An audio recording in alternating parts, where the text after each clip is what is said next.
नमस्कार मंडळी. तर पुन्हा एकदा आपल्या नवीन एका व्हिडिओमध्ये आपलं खूप खूप स्वागत आहे. तर मंडळी, आज आपण दोडक्याची भाजी कशी बनवायची ते पाहणार आहोत. नेहमी तीच ती दोडक्याची भाजी खाऊन जर तुम्हाला कंटाळा आला असेल तर आजची ही रेसिपी एकदा नक्की ट्राय करा.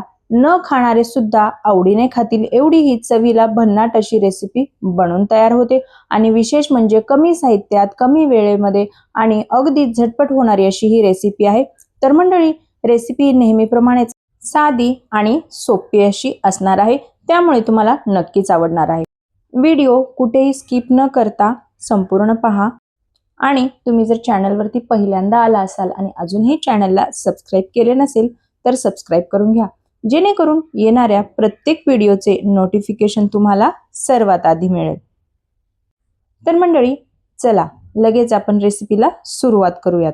तर इथे आपल्याला या रेसिपीसाठी दोडके लागणार आहेत. तर इथे मी दोडके घेतलेले आहेत. अशा पद्धतीने आपल्याला याला सगळ्यात आधी धुवून काढायचं आहे आणि त्यानंतर याला कोरडं करून घ्यायचं आहे. आता आपल्याला यावरचं जे साल असतं ते काढून घ्यायचं असतं. म्हणजे या ज्या शिरा दिसत आहेत ना, आपल्याला या सर्व काढून घ्यायच्या आहेत.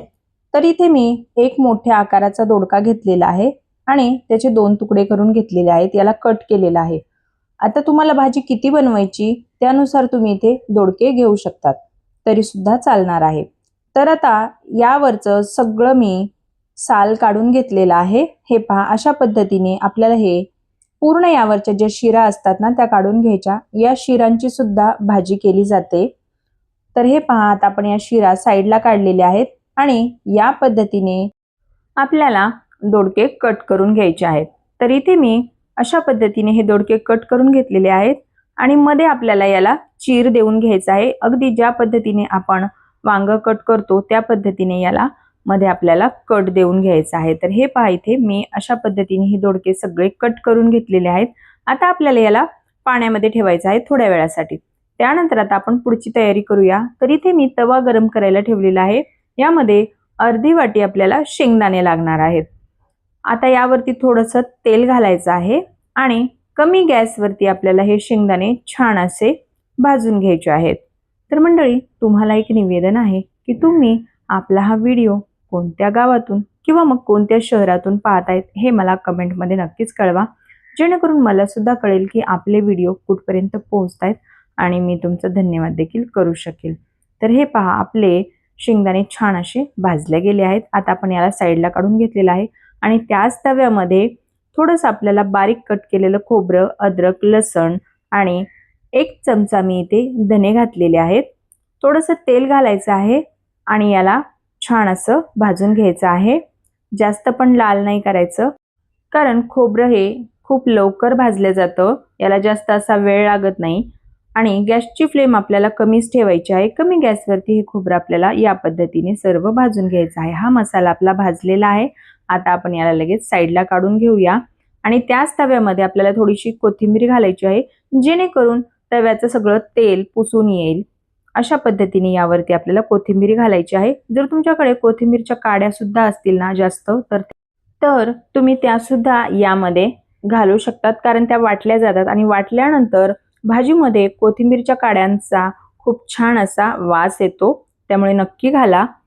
आता हे मिश्रण आपल्याला पूर्णपणे थंड करून घ्यायचं आहे आणि थंड झाल्यानंतर आपल्याला हे मिक्सरला वाटून घ्यायचं आहे.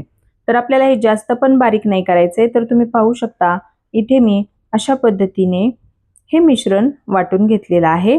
तर आता आपण हे मिश्रण एका ताटामध्ये काढून घेऊयात. तर इथे मी एका ताटामध्ये हे मिश्रण सर्व काढून घेतलेलं आहे. आता यामध्ये आपल्याला थोडीशी हळद घालायची आहे, लाल तिखट घालायचं आहे, 1 चमचा घातलेला आहे. जास्त तिखट नाही आहे हे लाल तिखट, काश्मीरी लाल तिखट आहे. अर्धा चमचा गरम मसाला आणि अर्धा चमचा इथे मी कांदा लसूण मसाला घातलेला आहे. चवीनुसार मीठ घालायचं आहे आणि बारीक कट केलेली कोथिंबीर घालायची आहे. आता हे सर्व आपल्याला छान असं मिक्स करून घ्यायचं आहे, जेणेकरून हे मसाले आणि मीठ सर्व चांगलं मिक्स होईल. अशा पद्धतीने आपल्याला हे सर्व मिश्रण छान असं मिक्स करून घ्यायचं आहे. आता हे मिक्स झाल्यानंतर आपल्याला हे दोडक्यामध्ये अशा पद्धतीने हे भरून घ्यायचं आहे. आतमध्ये चांगलं असं गच्च भरायचं आहे आणि जोरात त्याला प्रेस करायचं आहे, जेणेकरून आतपर्यंत हा मसाला जाईल आणि शिजल्यानंतर सुद्धा या दोडक्यांची टेस्ट अजूनच छान येईल। तर अशा पद्धतीने मी इथे सर्व दोडके मसाल्याने भरून घेतलेले आहेत। आता त्यानंतर इथे कढई गरम करायला ठेवलेली आहे, त्यामध्ये 2 चमचे तेल घालायचं आहे। तेल छान असं गरम झालं की अर्धा चमचा आपल्याला जिरे घालायचे आहेत आणि जिरे छान असे फुलले की एक बारीक कट केलेला मी कांदा घातलेला आहे। कांद्याला छान असं परतून घ्यायचं आहे। त्यामध्येच आपल्याला एक 7 ते 8 कढीपत्त्याची पाने सुद्धा घालायची आहेत। आता यामध्येच बारीक कट केलेली थोडीशी कोथिंबीर घातलेली आहे। आता याला कमी गॅसवरती छान असं कांद्याला आपल्याला भाजून घ्यायचं आहे। फक्त यातला कच्चेपणा गेला पाहिजे, याला एवढंच असं परतून घ्यायचं आहे। आता त्यानंतर यामध्ये जे आपण दोडके भरून ठेवलेले होते, आता एक एक यामध्ये ऍड करायचे आहेत आणि याला चांगलं असं मिक्स करून घ्यायचं आहे आणि तेलामध्ये हे दोडके आपल्याला चांगले असे परतून घ्यायचे आहेत। तर तुम्ही पाहू शकता अशा पद्धतीने आपल्याला हे सर्व दोडके परतून घ्यायचे आहेत। तर आता याला आपण एक 2 मिनिटासाठी झाकून ठेवणार आहोत। एक वाफ काढायची आहे। तर 2 मिनिटं झालेले आहेत। तर मंडळी तुम्ही पाहू शकता याचा रंग सुद्धा किती सुरेख असा आलेला आहे। आता याला चांगलं असं मिक्स करून घ्यायचं आहे। गॅसची फ्लेम आपल्याला लोच ठेवायची आहे आणि हे दोडके छान असे कमी गॅसवरती परतून घ्यायचे आहेत तेलामध्ये। दोडके छान परतले की त्यामध्ये वाटलेलं वाटण, जो मसाला आपला उरला होता ना दोडके भरल्यानंतर, तर तो मसाला आता आपल्याला यामध्ये ऍड करायचा आहे। आता याला मसाला घातल्यानंतर सुद्धा एक 2 मिनिटं छान असं परतून घ्यायचं आहे आणि नंतर त्यामध्ये आपल्याला लागेल तसं थोडं थोडं पाणी घालायचं आहे। तर पाणी घालताना शक्यतो गरम पाणीच घाला, थंड पाणी नका घालू। गरम पाण्यामुळे भाजीला खूप छान अशी चव येते आणि भाजीवरती तरी सुद्धा खूप छान येते, त्यामुळे शक्यतो यामध्ये गरम पाण्याचाच वापर करा। आता याला एक 2 मिनिटाची परत आपण वाफ काढून घेणार आहोत। तर मंडळी तुम्ही पाहू शकतात की आपले दोडके किती मस्त तयार झालेले आहेत, शिजलेले सुद्धा आहेत हे आणि रंग सुद्धा तुम्ही पाहू शकतात किती सुंदर असा आलेला आहे। तर मंडळी तुम्ही सुद्धा ही रेसिपी एकदा नक्की ट्राय करा। घरातील सगळे आवडीने खातील एवढी ही चवीला अप्रतिम अशी बनवून तयार होते। तर ही भाजी तुम्ही भाकरी सोबत, चपाती सोबत, भातासोबत, पराठ्यासोबत कशासोबतही जरी खाल्ली ना तरी सुद्धा चवीला अप्रतिम अशी लागते आणि बनवायला सुद्धा याला जास्त असा वेळ लागत नाही। अगदी कमी वेळामध्ये कमी साहित्यात झटपट आणि सोप्या पद्धतीने ही रेसिपी बनवून तयार होते।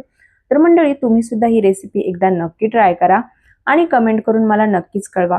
व्हिडिओ थोडा जरी आवडला असेल ना तर व्हिडिओला एक लाईक नक्की करा आणि जर तुम्ही चॅनलवरती पहिल्यांदा आला असाल आणि अजूनही चॅनलला सबस्क्राईब केले नसेल तर सबस्क्राईब करून घ्या, जेणेकरून येणाऱ्या प्रत्येक व्हिडिओचे नोटिफिकेशन तुम्हाला सर्वात आधी मिळेल। आणि तुम्ही आपला हा व्हिडिओ जर फेसबुक पेजवरून पाहत असाल आणि अजूनही पेजला फॉलो केले नसेल तर फॉलो करून घ्या। तर चला मंडळी पुन्हा भेटूया अशाच एका तुमच्याच आवडत्या नवीन आणि युनिक अशा रेसिपी सोबत। तोपर्यंत धन्यवाद।